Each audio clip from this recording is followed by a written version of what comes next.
Music director Rajesh Vijay, അതോടൊപ്പം ഇന്ദുലേഖ എന്ന നടി, പ്രശസ്ത നടനായ നമ്മുടെ കൃഷ്ണപ്രസാദ്, ഇവർ എല്ലാവരുമാണ് മായമ്മയുടെ പത്രസമ്മേളനത്തിൽ പങ്കെടുക്കുന്നത്. ഇവര് ചിത്രത്തെക്കുറിച്ച് സംസാരിക്കും. നമ്മുടെ ജൂൺ 7-നാണ് പ്രദർശനശാലയിൽ എത്തുന്ന ചിത്രം. ഇതിനോടകം തന്നെ ചിത്രം റിലീസിന് മുമ്പ് തന്നെ പെട്ടെന്ന് വിവാദങ്ങൾ കരസ്ഥമാക്കിയിട്ടേണ്ടി വന്നിട്ടുണ്ട്, നേരിട്ടേണ്ടി വന്നിട്ടുണ്ട് സംവിധായകനും നിർമ്മാതാവിനും ഒക്കെ. അതെന്താണെന്ന് അവർ സംസാരിക്കും. അതിനുശേഷം നിങ്ങൾക്ക് ഓരോരുത്തരായിട്ട് ചോദിക്കാം പടത്തെ പറ്റിയുള്ള കാര്യങ്ങൾ. ഓക്കെ, ആദ്യം സിനിമയുടെ ക്യാപ്റ്റൻ സംവിധായകൻ തന്നെയാണല്ലോ രമേഷ് കുമാർ പറമ്പങ്കൽ തന്നെ മായമ്മയെ കുറിച്ച് പറഞ്ഞു തുടങ്ങട്ടെ. എല്ലാവർക്കും നമസ്കാരം. മായമ്മ ജൂൺ 7 റിലീസ് ചെയ്യുകയാണ്. അതിൻ്റെ മറ്റ് സാങ്കേതിക കാര്യങ്ങളെല്ലാം പൂർത്തിയായിട്ടുണ്ട്. വളരെ ചെറിയ ഒരു സബ്ജക്റ്റ്, അതിൻ്റെ ഒരു നല്ല രീതിയിലുള്ളൊരു തിരക്കഥ, അതിൻ്റെ ചിത്രീകരണം, ഇത്രയും കഴിഞ്ഞ് ഒരു സാധാരണ സിനിമ എന്ന രീതിയിൽ തന്നെയാണ് ഇത് മുന്നോട്ട് പോയിട്ടുള്ളത്. ഒരു പുള്ളുവ പെൺകുട്ടിയും നമ്പൂതിരി യുവാവും തമ്മിലുള്ള പ്രണയം, ആ പ്രണയത്തെ തുടർന്ന് ഈ പെൺകുട്ടിക്ക് സാമൂഹികമായും പശ്ചാത്തലത്തിൽ ഉണ്ടാകുന്ന ബുദ്ധിമുട്ടുകൾ, അതിൽ നിന്ന് ആ പെൺകുട്ടി കരകയറുന്നത്, ആ പുള്ളുവ പെൺകുട്ടിയുടെ സ്ത്രീത്വത്തിനെ വരെ ചോദ്യം ചെയ്യപ്പെട്ടപ്പോൾ അതിൽ നിന്നൊക്കെ ഉള്ള ഒരു പോരാട്ടത്തിലൂടെ, സ്ത്രീത്വത്തിനും അഭിമാനത്തിനും വേണ്ടിയുള്ള അവരുടെ പോരാട്ടത്തിലൂടെ വികസിക്കുന്ന തരത്തിലാണ് ഈ കഥ ഉള്ളത്. അതിൽ ഞങ്ങൾക്ക് വളരെയധികം വിഷമകരമായിട്ടുള്ള അല്ലെങ്കിൽ സങ്കടകരമായിട്ടുള്ള കുറച്ച് കാര്യങ്ങൾ ഈ അടുത്ത സമയത്തായിട്ട് ഉണ്ടാവുകയുണ്ടായി. ഈ സോഷ്യൽ മീഡിയ വഴി ഉണ്ടായിട്ടുള്ള സൈബർ ആക്രമണം എന്ന് തന്നെ അതിന് പറയാം. അത് വളരെ സങ്കടകരമായിട്ടുള്ളൊരു അവസ്ഥയാണ്. കാരണം ഇതിൽ അഭിനയിച്ചിരിക്കുന്നവർ എല്ലാവരും വളരെ പ്രശസ്തരും എല്ലാ കേരളീയർക്കും വ്യക്തമായിട്ട് അറിയുന്ന ആൾക്കാരുമാണ്. അതിൽ ഏറ്റവും പ്രധാനമായിട്ടുള്ളത് ശ്രീ തമ്പി സാറാണ്. അപ്പൊ തമ്പി സാറിനെ ഇതിൽ അഭിനയിപ്പിച്ചതിനെതിരെയാണ് ആദ്യത്തെ ആക്രമണം വന്നിട്ടുള്ളത്. അപ്പൊ തമ്പി സാറ് ഒരു പ്രതിദാനം ചെയ്യുന്ന രാഷ്ട്രീയ പാർട്ടിയോ അല്ലെങ്കിൽ അത്തരം ഒരു അവസ്ഥയിലൊന്നും അല്ല തമ്പി സാർ ഈ സിനിമയിലോട്ട് വന്നിട്ടുള്ളത്. തികച്ചും എന്നോടുള്ള ഒരു സ്നേഹം അല്ലെങ്കിൽ താല്പര്യം, വളരെ വർഷങ്ങളായിട്ട് പരസ്പരം അറിയാവുന്ന ഒരു രണ്ട് വ്യക്തിത്വങ്ങൾ എന്ന നിലയിൽ എന്നോടുള്ള സ്നേഹത്തിന്റെ പുറത്ത് മാത്രമാണ് തമ്പി സാർ ഇതിൽ അഭിനയിച്ചിട്ടുള്ളത്. ഒരു കലാകാരൻ എന്ന നിലയിൽ ഒരു കഥാപാത്രമായിട്ട് മാത്രമാണ് സാർ ഇതിൽ അഭിനയിച്ചത്. എന്നാൽ സോഷ്യൽ മീഡിയകളിലും മറ്റ് മാധ്യമങ്ങളിലൂടെയൊക്കെ, സോഷ്യൽ മീഡിയകളിലൂടെ ഉണ്ടായിട്ടുള്ള ആരോപണം വളരെ മോശകരമായിട്ടുള്ളതായിരുന്നു. ആ സിനിമയിൽ സാർ ഉപയോഗിച്ച കോസ്റ്റ്യൂമിന്റെ കളർ വരെ എടുത്തു പറഞ്ഞ് തീരെ സഭ്യമല്ലാത്ത രീതിയിലുള്ള ആക്രമണമാണ് നടന്നിട്ടുള്ളത്. അതൊക്കെ സങ്കടകരമാണ്, വളരെ വേദനാജനകമാണ്. പിന്നെ സിനിമയെ പറ്റി കൂടുതൽ പറയുന്നതിന് വേണ്ടിയിട്ട് ഞാൻ ഇതിലെ പ്രധാന വേഷം ചെയ്ത തമ്പി സാറിന്റെ അടുത്ത് തന്നെ ഒന്ന് ക്ഷണിക്കുകയാണ്. നമസ്കാരം. ഒരു കുറെ കാലഘട്ടത്തിന് മുമ്പ് നടക്കുന്ന ഒരു കഥയാണ് മായമ്മ. ഇന്നത്തെ ഒരു മോഡേൺ യുഗത്തിന് മുമ്പ്, അതായത് മൊബൈൽ പോലും വരുന്നതിന് മുമ്പുള്ള ഒരു കാലഘട്ടം. അങ്ങനൊരു കാലഘട്ടത്തിൽ കേരളത്തിലെ ഒരു ഗ്രാമത്തിൽ നടക്കുന്ന കഥ. അപ്പൊ കേരളത്തിൽ എവിടെ ഗ്രാമം എന്ന് ചോദിച്ചു കഴിഞ്ഞാൽ കേരളം എന്ന് മൊത്തത്തിൽ ഒരു സിറ്റി ആയിട്ട് വേണമെങ്കിൽ കണക്കാക്കാം. കാസർഗോഡ് മുതൽ പാറശാല വരെ യാത്ര ചെയ്യുമ്പോൾ ഒരൊറ്റ സിറ്റി ആയിട്ട് വേണമെങ്കിൽ നമുക്ക് അതിനെ കാണാം. പക്ഷെ എങ്കിൽ പോലും ആ സിറ്റിയിൽ നിന്നും കുറച്ച് അകത്തേക്ക് പോയി കഴിഞ്ഞാൽ, ഇപ്പൊ പാലക്കാട് നഗരത്തിൽ നിന്ന് അകത്തേക്ക് പോയി കഴിഞ്ഞാൽ ഒരുപാട് ഗ്രാമങ്ങളുണ്ട്, പ്രത്യേകിച്ചും പൊള്ളാച്ചി ആ വഴികളിലൊക്കെ. അതുപോലെ തന്നെ മധ്യ തിരുവിതാംകൂറിലും തിരുവല്ല അല്ലെങ്കിൽ ചങ്ങനാശ്ശേരി അവിടെ നിന്നൊക്കെ അകത്തേക്ക് പോകുന്ന ഗ്രാമങ്ങളുണ്ട്. അപ്പൊ അത്തരം ഗ്രാമങ്ങളിൽ ഇപ്പൊ ഗ്രാമങ്ങൾ പോലും ഇപ്പൊ വളരെ മോഡേൺ ആയിപ്പോയി. ഇപ്പൊ ഒരു ഗ്രാമീണത എന്ന് പറയുന്നത് പോലും നമുക്ക് നഷ്ടപ്പെട്ടിരിക്കുന്ന ഒരു കാലഘട്ടമാണ്. പക്ഷെ അതുകൊണ്ടായിരിക്കാം ഇതിന്റെ സംവിധായകനും തിരക്കഥാകൃത്തുമായ രമേഷ് കുമാർ ഇതിനെ കുറച്ച് കാലഘട്ടത്തിൽ പിന്നിലേക്ക് കൊണ്ടുപോയത്. കുറച്ചൊരു ആ ഗ്രാമീണത കിട്ടാനും ആ ബന്ധങ്ങളുടെ ഒരു ഊഷ്മളത നിലനിർത്താനും വേണ്ടിയായിരിക്കാം. അപ്പൊ അതുകൊണ്ട് തന്നെ ആ കാലഘട്ടത്തിന് പുറകിലുള്ളൊരു കഥ ഒരു പുള്ളുവനും ആ പുള്ളുവ പെൺകുട്ടിയും പുള്ളുവന്റെ മകളും മറ്റൊരു ഗ്രാമത്തിൽ നിന്നും പലായനം ചെയ്ത് ഒരു പുതിയ ഗ്രാമത്തിലെത്തുന്നു. അവിടെ അവരൊരു വേരുറപ്പിക്കാൻ ശ്രമിക്കുന്നു. അവിടെ അവർക്ക് സഹായമായി നൽകുന്ന ഒരു നമ്പൂരി ഇല്ലം. ആ ഇല്ലത്തിലെ ഒരു ഇളയ തലമുറയിൽപ്പെട്ട ഒരു പയ്യനുമായിട്ട് ആ പെൺകുട്ടി പ്രേമത്തിലാവുന്നു. പിന്നെ അത് ഉണ്ടാക്കുന്ന ഒരുപാട് പ്രശ്നങ്ങൾ, ആ പ്രശ്നങ്ങളെ എങ്ങനെ ആ കുട്ടി തരണം ചെയ്യുന്നു, അല്ലെങ്കിൽ ആ തരണം ചെയ്യുന്ന അവസ്ഥയിലേക്ക് കുട്ടി എങ്ങനെ കൊണ്ട് എത്തിക്കുന്നു എന്നുള്ളതാണ് ഈ ചിത്രത്തിന്റെ പ്രധാന പ്രമേയം. അതുകൊണ്ട് തന്നെ ഇതൊരു സ്ത്രീപക്ഷ സിനിമ തന്നെയാണ്. തീർച്ചയായിട്ടും ഒരു ഫീമെയിൽ ഓറിയന്റഡ് അല്ലെങ്കിൽ ഒരു ഹീറോയിൻ ഓറിയന്റഡ് സിനിമ തന്നെയാണ്. മായമ്മ എന്ന് പറയുന്ന പ്രധാന കഥാപാത്രമാണ്. അത് അഭിനയിച്ചിരിക്കുന്നത് അങ്കിത വിനോദാണ്. അപ്പൊ ആ മായമ്മയുടെ അച്ഛനായ പുള്ളുവന്റെ കഥാപാത്രമാണ് എനിക്ക്. അപ്പോ ഞാനിത് രമേശ് എന്നെ ഈ വേഷത്തിന് വിളിച്ചപ്പോ ഞാൻ രമേശിനോട് ആദ്യം ചോദിച്ചത് ഞാൻ ആ വേഷത്തിന് ചേരുമോ എന്നുള്ളതാണ്. പുള്ളുവന്റെ വേഷത്തിന് എന്റെ ഒരു ബോഡി ലാംഗ്വേജ് ഒക്കെ വെച്ച് ചേരുമോ എന്നുള്ളതായിരുന്നു എന്റെ സംശയം. രമേശോട് ഇല്ല സാറ് തന്നെ ചെയ്യണം നിർബന്ധപൂർവ്വം പറഞ്ഞപ്പോ ശരി ആയിക്കോട്ടെ. ഒരു സംവിധായകനാണല്ലോ ഒരു നടനെ തീരുമാനിക്കുന്നത്, അല്ലെങ്കിൽ കഥാപാത്രം. പ്രത്യേകിച്ചും രമേശ് തന്നെയാണ് എന്റെ സ്ക്രിപ്റ്റ്. അപ്പം തിരക്കഥാകൃത്തും സംവിധായകനും ഒരാളാകുമ്പോ അയാളുടെ മനസ്സിൽ കഥാപാത്രത്തെ കുറിച്ച് ചിന്ത ഉണ്ടാവും. ഈ കഥാപാത്രം ഇന്ന രൂപത്തിലായിരിക്കണം, ഇന്ന ആളായിരിക്കണം ചെയ്യേണ്ടത്, അല്ലെങ്കിൽ ഇന്ന രൂപമുള്ള ഒരാളായിരിക്കണം ചെയ്യേണ്ടതെന്ന് തീരുമാനിക്കുന്ന തിരക്കഥാകൃത്തും സംവിധായകനുമാണ്. അപ്പൊ അതുകൊണ്ട് ശരി ആയിക്കോട്ടെ എന്ന് പറഞ്ഞു. പക്ഷെ എനിക്ക് നല്ലൊരു എക്സ്പീരിയൻസ് ആയിരുന്നു. കാരണം ഞാൻ ഒരുപാട് സിനിമകളിൽ അഭിനയിച്ചിട്ടുണ്ട്. എന്റെ സിനിമകളിലും അല്ലാതെ മറ്റു സിനിമകളിലും അഭിനയിച്ചിട്ടുണ്ടെങ്കിലും ഞാൻ ഇതുവരെ അഭിനയിക്കാത്ത തരത്തിലുള്ള ഒരു കഥാപാത്രം, നായികയുടെ അച്ഛൻ, അങ്ങനെ ഒരു കഥാപാത്രം ഞാൻ ചെയ്തിട്ടില്ല. അല്ലാതെയുള്ള പല പല വേഷങ്ങളും ചെയ്തിട്ടുണ്ട്. പക്ഷെ ഇതില് നായികയുടെ അച്ഛൻ മാത്രമല്ല, ഒരുപാട് നല്ല സെന്റിമെന്റ്സ് ഉള്ള മുഹൂർത്തങ്ങൾ, ഒരുപാട് ഡ്രമാറ്റിക് ആയിട്ടുള്ള മുഹൂർത്തങ്ങളൊക്കെ അഭിനയിക്കാൻ പറ്റി. ഒരുപാട് സീൻസ് ഒന്നുമില്ല, പക്ഷെ സിനിമയിൽ അതിമധ്യാന്തം നിറഞ്ഞു നിൽക്കുന്ന ഒരു കഥാപാത്രം തന്നെയാണ്. പക്ഷെ അത് ഞാൻ ഒരു സംവിധായകൻ എന്ന നിലയ്ക്ക് എന്നെ സംബന്ധിച്ചിടത്തോളം ഞാനൊരു നടനായി ഒരു സെറ്റിൽ നിൽക്കുമ്പോൾ തീർച്ചയായും നമുക്ക് ഒരുപാട് സന്തോഷമുണ്ട്. കാരണം ഒരുപാട് ഒരു റിലാക്സേഷൻ ഉണ്ട്. കാരണം ഒരു സംവിധായകൻ എന്ന് പറയുമ്പോൾ അതിനകത്ത് ഒരുപാട് ടെൻഷനുണ്ട്. ഒരു നടനാകുമ്പോഴത്തേക്കും വലിയ ടെൻഷനൊന്നുമില്ല. അപ്പൊ അത് അഭിനയിക്കുന്നത് നമുക്ക് ശരിയാണോ എന്ന് നമുക്ക് മുന്നിൽ ഒരാള് പറഞ്ഞു തരാനുണ്ടെങ്കിൽ തീർച്ചയായിട്ടും നമുക്ക് ആരും വലിയ നടന്മാരൊന്നുമല്ല. പ്രത്യേകിച്ച് സിനിമയിലെ അഭിനയം എന്ന് പറയുന്ന ഒരു വലിയ ഒരു നടന ഒരു സംഭവമൊന്നുമല്ല, ഒരു ബിഹേവിംഗ് ആണ് സിനിമ അഭിനയം എന്ന് പറയുന്നത്. ഒരു കണ്ടിന്യൂസ് പ്രോസസ് അല്ല സിനിമയിലെ അഭിനയം. അതുകൊണ്ട് തന്നെ ഒരു ഷോട്ടിൽ ഇപ്പൊ 24 അല്ലെങ്കിൽ 25 ഷോട്ടുള്ള ഒരു സീനാണ് എടുക്കുന്നെങ്കിൽ ആ സീനിലെ ഏത് ഷോട്ടാണ് ആദ്യം എടുക്കുന്നത് സംവിധായകനാണ് തീരുമാനിക്കുന്നത്. ചിലപ്പോൾ 22ാമത്തെ ഷോട്ടായിരിക്കും ആദ്യം എടുക്കുന്നത്. ആ 22ാമത്തെ ഷോട്ട് അഭിനയിച്ചിട്ടായിരിക്കും ആ സീനിലെ 1ാമത്തെ ഷോട്ട് അഭിനയിക്കുക. അപ്പൊ ആ ഷോട്ടിന് വേണ്ടിയാണ് അഭിനയം. അപ്പൊ അതിന്റെ കണ്ടിന്യൂസ് പ്രോസസ് എന്ന് പറയുന്നത് സംവിധായകന്റെ മനസ്സിലാണ്. സംവിധായകനാണ് സിനിമയെ മുഴുവനായിട്ട് ഉള്ളിൽ കാണുന്നത്. തന്റെ സിനിമ അല്ലെങ്കിൽ തന്റെ ഒരു സീൻ ഷോർട്ട് വൈസ് ഡിവൈഡ് ചെയ്യുമ്പോൾ സംവിധായകനാണ് തീരുമാനിക്കുന്നത് ഇത്ര ഷോട്ടുകളിലൂടെയാണ് ആ സീൻ ചെയ്യേണ്ടത്, ആ ഷോട്ടുകൾ ഇങ്ങനെ ആയിരിക്കണം.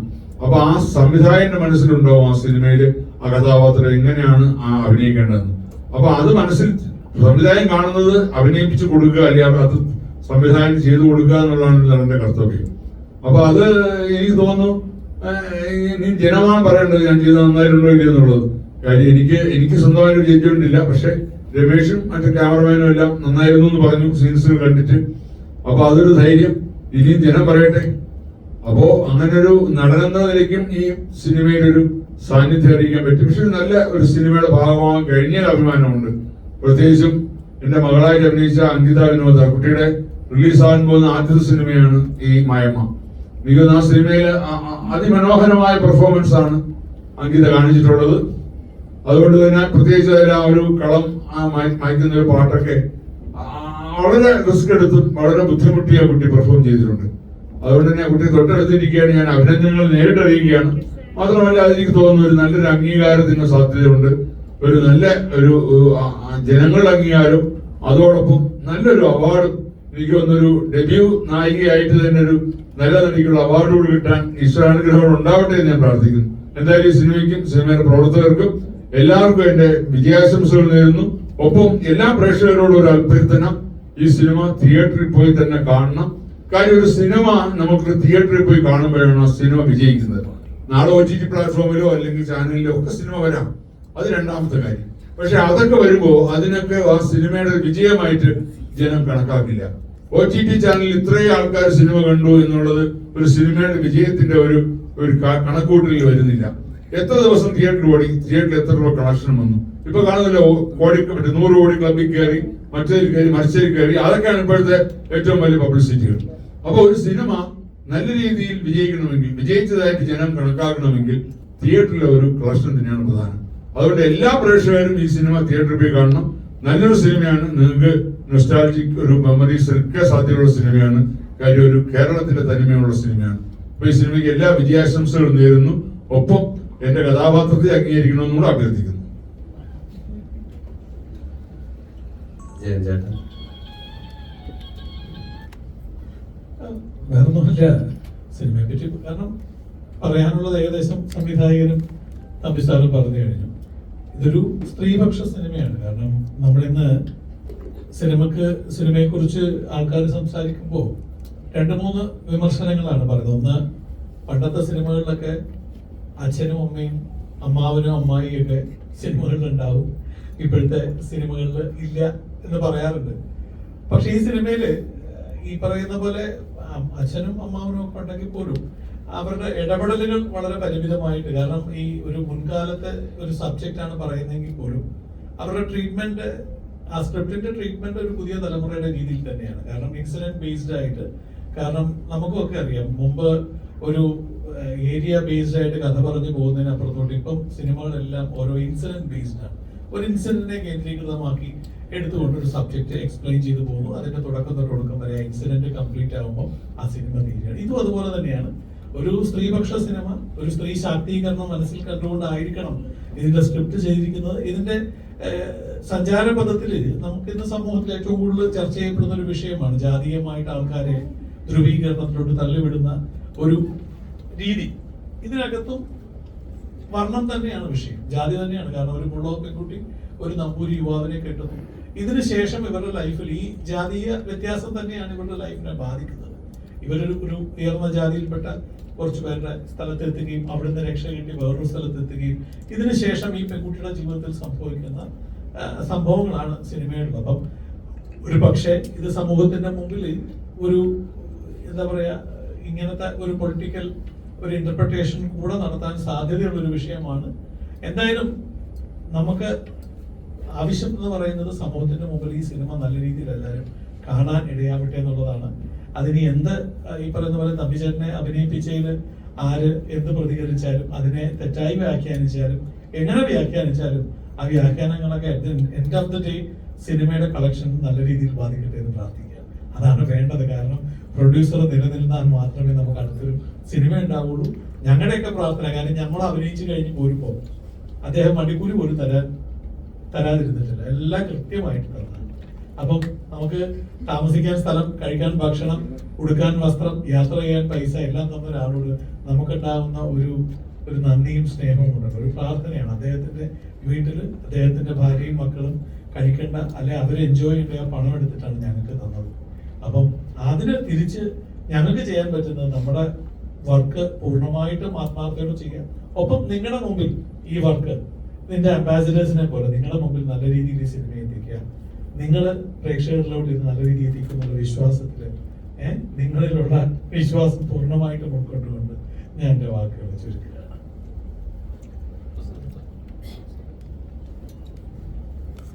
നമസ്കാരം. ഞാൻ ഇതുവരെ വളരെ പാവം പിടിച്ച കഥാപാത്രങ്ങളൊക്കെയാണ് പല സിനിമയിലും സീരിയലൊക്കെ ചെയ്തിട്ടുള്ളത്. എന്തായാലും ഇതില് ആദ്യമായിട്ട് മായമ്മ എന്ന കഥാപാത്രത്തിനെതിരെ വില്ലനായിട്ടുള്ള ഒരു ക്യാരക്ടറാണ് ചെയ്തിരിക്കുന്നത്. ഇത് ഡയറക്ടർ എൻ്റെ അടുത്ത് നിന്ന് ഒരു വില്ലനാണെന്ന് പറഞ്ഞപ്പോൾ, അപ്പോൾ എന്തായാലും അങ്ങനെ ഒരു പരീക്ഷണത്തിന് തയ്യാറായ അദ്ദേഹത്തോട് നന്ദിയുണ്ട്. അതോടൊപ്പം ഇങ്ങനൊരു നമുക്ക് എന്താ പറയുക, പഴയകാല നമ്മുടെ നാട്ടുപ്രദേശങ്ങളൊക്കെ ചിത്രീകരിക്കുന്ന ഒരു സിനിമയാണ്, ചിത്രീകരിച്ച ഒരു സിനിമയാണ്. അത് പുതിയ തലമുറയ്ക്കും എല്ലാവർക്കും കാണാനായിട്ടുള്ള ഒരു അവസരമാണ് മായമ്മയിലൂടെ നമുക്ക് വരുന്നത്. തീർച്ചയായും ഇത് വിജയിക്കേണ്ടത് ഇതിൽ പങ്കെടുത്തവരുടെയും അതോടൊപ്പം ഇനിയും ഇത് പ്രൊഡ്യൂസ് ചെയ്ത് അല്ലെങ്കിൽ സംവിധാനം ചെയ്യാൻ പോകുന്ന അവർക്കും ഇതൊരു പ്രചോദനമായി മാറും. തീർച്ചയായും എല്ലാവരുടെയും സപ്പോർട്ട് ഞങ്ങൾ പ്രതീക്ഷിക്കുന്നു. നന്ദി.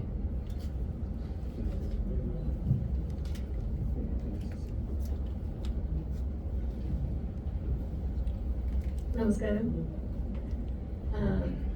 മായമ്മ എന്ന സിനിമ ഞാനൊരു ഗ്യാപ്പിന് ശേഷം വളരെ പ്രാധാന്യമുള്ളൊരു കഥാപാത്രം ചെയ്യുകയാണ്. അപ്പോൾ ഈ സിനിമ എല്ലാവർക്കും കുടുംബസമേതം വളരെ ധൈര്യത്തോടെ പോയി കാണാൻ പറ്റുന്ന ഒരു സിനിമയായിരിക്കും എന്ന് ഉറപ്പുണ്ട്. ഇതിൽ ഒരുപാട് നാളുകളായിട്ട് മലയാള സിനിമയിൽ നമ്മൾ മിസ് ചെയ്യുന്നു എന്ന് പറയുന്ന പല കാര്യങ്ങളും ഇതിലുണ്ട്.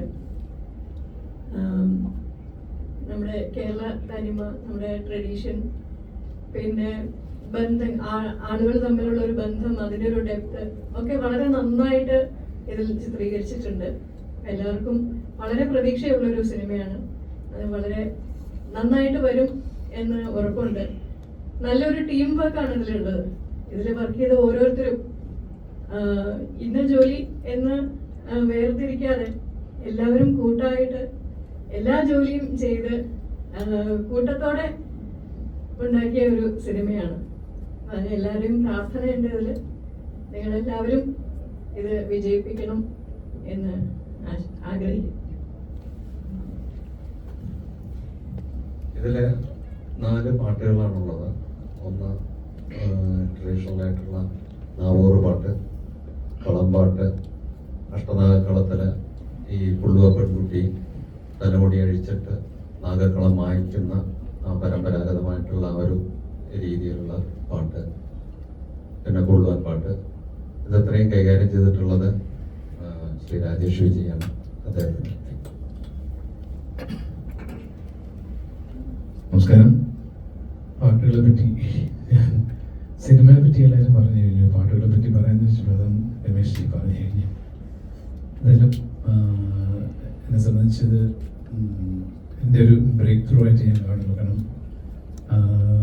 നല്ല രീതിയിലുള്ള വ്യത്യസ്തമുള്ള പാട്ടുകൾ ചെയ്യാൻ പറ്റി. ആ ഒരു പാട്ട് സാധാരണ നിങ്ങൾ ഇപ്പോഴത്തെ ട്രെൻഡി സോങ്സ് ചെയ്തുകൊണ്ടിരിക്കുന്നതിനിടയ്ക്ക് ഇങ്ങനെ ഒരു സബ്ജക്റ്റ് വന്നു. ഭയങ്കര സന്തോഷം. എന്നാൽ കഴിയുന്ന ചെയ്തിട്ടുണ്ടെന്നാണ് വിശ്വാസം. എന്നാലും ഞാൻ സംസാരിക്കുന്നില്ല, 4 വരി പാടാം. ഇതിനകത്തൊരു ക്ലാസിക്കൽ ലവ് സോങ് ഉണ്ട്, ഒരു ബ്ലോ പാട്ട്, ഒരു നാവൂർ പാട്ട്, ഒരു ക്ലമൻറ്റ് പാട്ട്. കാതരമിഴിയണകൾ ഇടയും തരളിത മമ മനമതിലലിയും പറയാനിനി എഴുതാമതു അനുപദമതികരഗദലയ സുരഭിലയാമും കാതരമിഴിയണകൾ ഇടയും. ഇതിനകത്തുള്ള ഒരു ക്ലാസിക്കൽ ലവ് സോങ് ആണ്.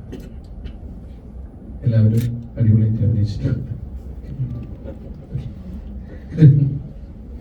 ലിറിക്സ് രമേശ് ജിയാണ് ഡയറക്ടറാണ് എൻ്റെ ലിറിക്സും ചെയ്തിരിക്കുന്നത്. ഓക്കെ.